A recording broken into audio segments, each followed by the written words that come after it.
Why Trump hates Harvard. This opinion examines MAGA's attack on academic freedom and Harvard's fate. America's universities are the envy of the world, the epitome of academic excellence. Envy of the world is an idiomatic expression meaning the most admired globally. Epitome is a noun meaning the perfect example of something. This sentence serves as the thesis statement by celebrating U.S. higher education's global status. Their groundbreaking research, independent thinking, open dialogue, innovation, and prestige elevated them to dizzying heights. Groundbreaking research is a noun phrase meaning pioneering scholarly work.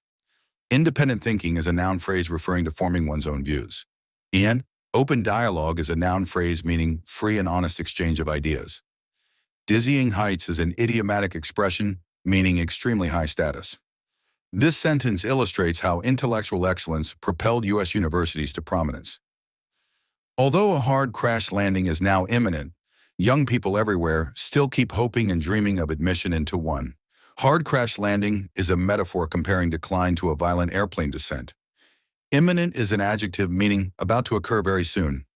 Hoping and dreaming is a collocation emphasizing persistent aspiration. This sentence contrasts looming decline with continued student ambition. The rise of U.S. universities was rapid. Rise is a noun meaning growth or ascent. Rapid is an adjective meaning very fast. This sentence introduces the swift historical ascent of American academia. When Nobel Prizes began in 1901, German universities grabbed the lion's share, while Oxford and Cambridge garnered just a few. Grab the lion's share is an idiom meaning took the largest portion. Garnered is a verb meaning collected or received.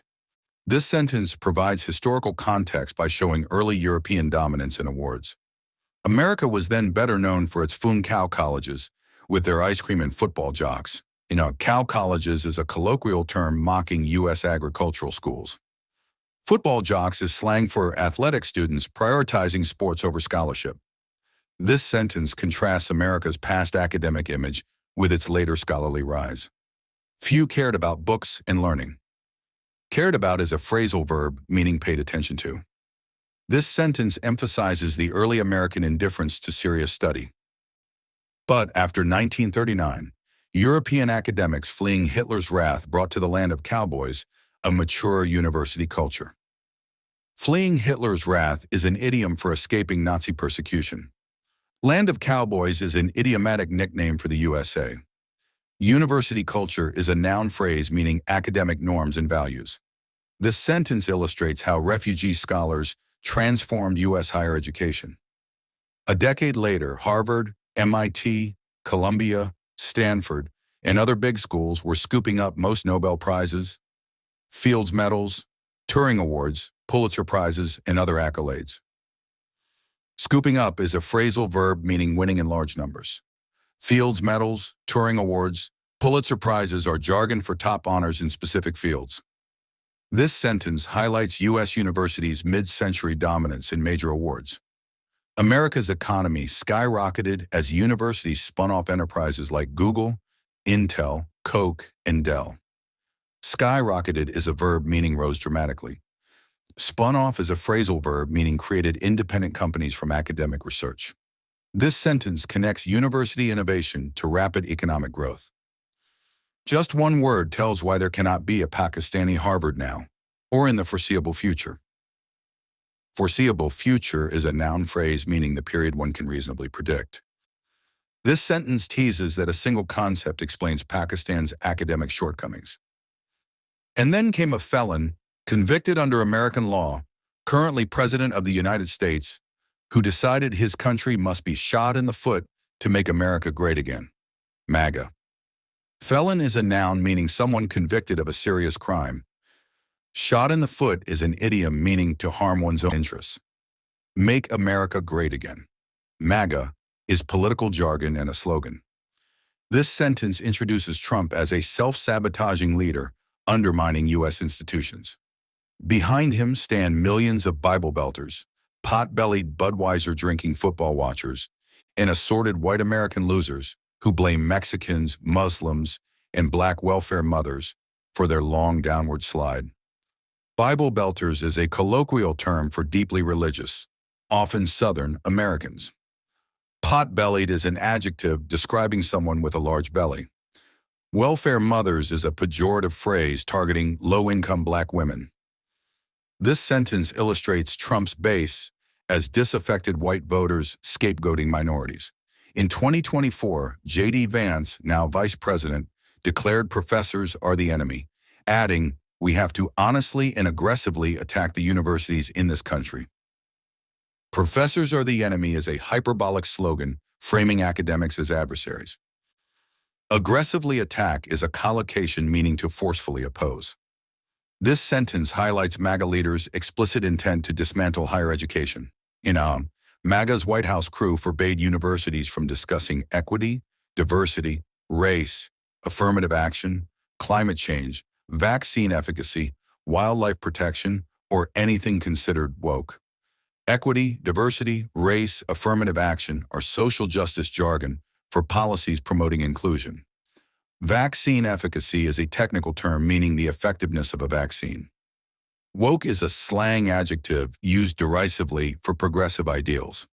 This sentence shows the administration's sweeping censorship of critical academic subjects. Criticism of Israel is tantamount to anti-Semitism, now punishable under the law. Tantamount to is an idiom meaning equivalent to. Punishable under the law is a legal phrase indicating criminal penalty. This sentence reveals how political power criminalizes campus debate on Israel. Should you see images of starving Gaza children being shot in the face by the IDF, you may not mutter genocide. IDF is jargon for Israel Defense Forces. Mutter is a verb meaning to speak quietly, often in protest. This sentence underscores suppression of moral language on wartime atrocities. A vengeful throng is sadistically savoring the dismantling of the hated Eastern liberal establishment. Vengeful throng is a noun phrase meaning a large group seeking revenge. Sadistically is an adverb meaning deriving pleasure from cruelty. Dismantling is a noun meaning systematic destruction. This sentence depicts MAGA supporters delighting in breaking down academic institutions.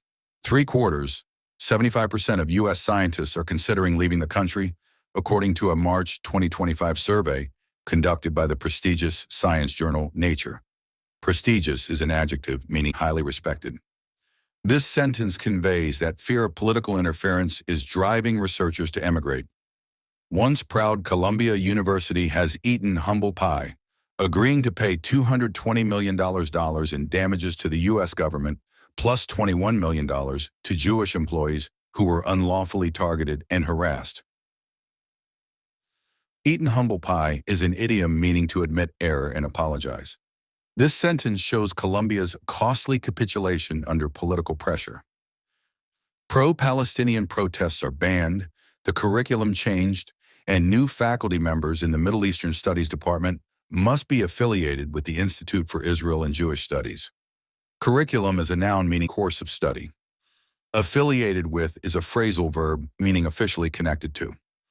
This sentence documents how academic autonomy was sacrificed for compliance. In return, the U.S. government will release $400 million in federal research funding. In return is a phrase meaning as a reciprocal action. This sentence explains the quid pro quo of compliance for funding.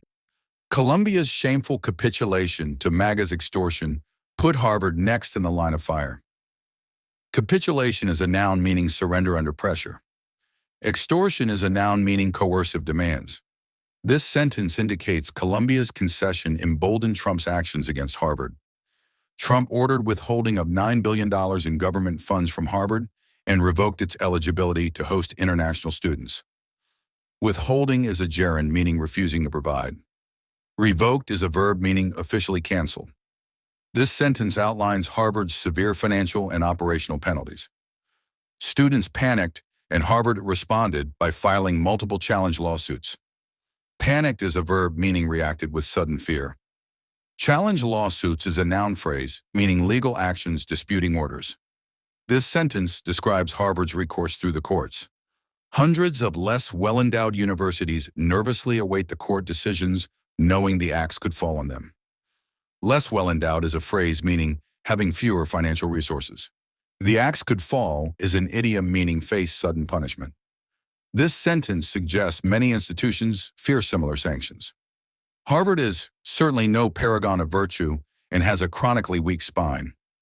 Paragon of virtue is a metaphor meaning a perfect example of moral excellence. Weak spine is an idiom meaning lack of courage. This sentence criticizes Harvard's moral flaws and lack of resolve. Back in the 1970s, many a times we students at MIT joined students at Harvard, a scant 15-minute walk up Massachusetts Avenue, to protest Harvard's supportive role in the Vietnam War. Many a times is a colloquial phrase meaning on many occasions. Scant is an adjective meaning barely sufficient. This sentence recalls past student activism challenging Harvard's policies. Harvard also has the well-known proclivity to admit children of the rich and powerful, even the unqualified ones. Proclivity is a noun meaning habitual inclination. This sentence points out Harvard's legacy admissions favoring privilege. The progeny of Jen Ayub Khan and Zay Bhutto were among such beneficiaries. Progeny is a noun meaning descendants. This sentence exemplifies historical cases of privileged admission. Still, to be fair, Harvard has been largely mindful of its motto, Veritas, Latin for truth. Veritas is a Latin noun meaning truth. This sentence acknowledges Harvard's enduring, if imperfect, commitment to truth. Veritas guided, albeit imperfectly, the institution's mission even before the United States was born. Albeit imperfectly is a concessive phrase, meaning although not perfectly. This sentence emphasizes Harvard's historical dedication to truth predating U.S. independence. An institutional ethos steeped in European Enlightenment ideals enabled groundbreaking work, whether in cosmology and biology or the rigorous analysis of human behavior and society. Institutional ethos is a noun phrase meaning core values of an organization. Steeped in is a phrasal verb meaning deeply immersed. Rigorous analysis is a noun phrase meaning thorough examination. This sentence credits Harvard's culture of inquiry for its wide-ranging scholarly impact. What makes a modern university like Harvard so very special? This rhetorical question introduces Harvard's defining attribute. The answer is academic freedom, essential for exploring fundamental truths about the natural world and human society. Academic freedom is a jargon phrase meaning the liberty to teach, research, and publish without interference. Fundamental truths is a collocation meaning core, foundational facts or principles. This sentence means academic freedom enables discovery of deep insights in science and society. This means professors are provided resources to research their subject, and students are encouraged to share educational spaces with classmates from diverse disciplines, ideologies, faiths, genders, nationalities, and social classes. Resources is a noun meaning funding, equipment, and support. Disciplines is jargon for fields of study. Ideologies is a high-level word meaning belief systems or philosophies. Diverse is an adjective meaning varied or different. This sentence means Harvard supports research and fosters learning among varied peers. In a university's busy marketplace of ideas, uncomfortable truths may emerge, but intellectual rigor is strengthened. Marketplace of ideas is a metaphor comparing open debate to a commercial exchange. Uncomfortable truths is a noun phrase meaning challenging realities that provoke discomfort. Intellectual rigor is a noun phrase meaning strict, thorough, critical thinking. And this sentence means open debate, though unsettling, ultimately fortifies scholarly standards. For authoritarian leaders like Trump, Putin, Xi Jinping, and Modi, academic freedom is a nuisance, a roadblock to be cleared. Roadblock is a metaphor meaning an obstacle. This sentence argues that repressive regimes view free inquiry as a threat. Jawaharlal Nehru University in Delhi was the closest South Asia ever got to Harvard. Jawaharlal Nehru University, JNU, is proper noun for a major Indian institution. This sentence asserts JNU's former status as the region's leading open campus. When I lectured there in 2005, as a Pakistani, I was amazed by the degree of open discourse I was permitted. Open discourse is a noun phrase meaning free exchange of ideas. This sentence reflects the author's first-hand experience of JNU's academic freedom. But today's JNU is an empty husk, a grim portent of what Harvard may become. Empty husk is a metaphor meaning a shell devoid of substance. Portent is a noun meaning a warning sign. This sentence warns that JNU's decline foreshadows threats to Harvard. The story of academic freedom in Pakistan is far bleaker. Bleaker is an adjective meaning more depressing or hopeless. This sentence introduces Pakistan's worst record on campus autonomy. For the universities of British India, veritas was never the goal. British India is a proper noun referring to the colonial era. Enter, this sentence states colonial universities prioritize loyalty over truth. Although formally modeled after Oxford and Cambridge, they aimed at cultivating a loyal, English-speaking class familiar with the machinery of government, primarily catering to the Indian urban middle class seeking government jobs. Loyal, English-speaking class is a noun phrase meaning compliant bureaucracy. This sentence explains colonial universities' function as training grounds for civil servants. Post-1947, India inherited 1617 such universities, whereas Punjab University in Lahore was then Pakistan's sole university. Inherited is a verb meaning received from predecessors.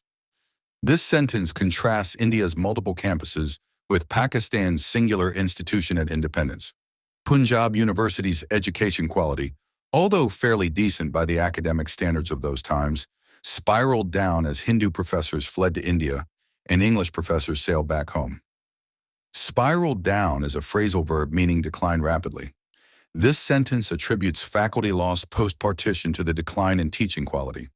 In just a few years, religious extremists engulfed the university where, to this day, they remain firmly in charge, silencing every slight whisper of opposition. Engulfed is a verb meaning overwhelmed or consumed. This sentence describes fundamentalist takeover and suppression of dissent.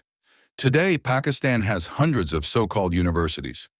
So-called is an adjective implying false or inadequate claim. This sentence criticizes the proliferation of nominal institutions lacking real scholarship. But in reality, these are dark dungeons that contain and stifle thought. Dark dungeons is a metaphor meaning oppressive, closed spaces. This sentence condemns Pakistani universities as places that crush intellectual freedom. Even personal attire is regulated. Regulated is a verb meaning controlled by rules. This sentence highlights extreme conformity enforced on campus. Never in my 47 years of teaching at Quaid-e-Azam University did I ever hear from a teacher's body there, or elsewhere in Pakistan, a call for academic freedom or better standards. Teacher's body is a noun phrase meaning faculty association. This sentence laments the absence of faculty-led reform movements. All they wanted then and now are salary increases and easier promotions. Easier promotions is a noun phrase meaning faster career advancement. This sentence criticizes faculty for prioritizing personal gain over scholarly values. Veritas. This one word tells why there cannot be a Pakistani Harvard now or in the foreseeable future. Veritas is a Latin noun meaning truth. This sentence asserts that without truth as guiding principle, world-class universities cannot emerge. A security state, obsessed with maintaining absolute control over its people, seeks only propaganda machines and technical institutes. Security state is a noun phrase meaning a regime prioritizing surveillance and control. Obsessed with is a phrasal verb meaning fixated on. Propaganda machines is a metaphor for state-run outlets that spread biased messaging. Technical institutes is a noun phrase meaning schools focus solely on vocational training. This sentence means authoritarian regimes prefer indoctrination and vocational training over free thought. It cannot tolerate a free-thinking Harvard-like university. Tolerate is a verb meaning to endure or allow. Free-thinking is a compound adjective meaning independent-minded. Harvard-like university is a noun phrase meaning an institution with broad academic freedom. This sentence means such open institutions are incompatible with repressive rule. Most Pakistani professors are quite comfortable with the present rot. They see veritas as a hindrance, not a help. Present rot is a metaphor meaning the current state of decay or corruption. Hindrance is a noun meaning an obstacle or impediment. This sentence means local faculty accept mediocrity and reject truth as guiding value. As for the real Harvard, how much survives by the time Trump exits remains to be seen. Remains to be seen is an idiomatic expression meaning uncertain until observed. This sentence means the future of Harvard under Trump's influence is still unclear. The writer received 3 undergraduate degrees and a PhD from MIT. No explanation. Published in Dawn, August 2nd, 2025. No explanation.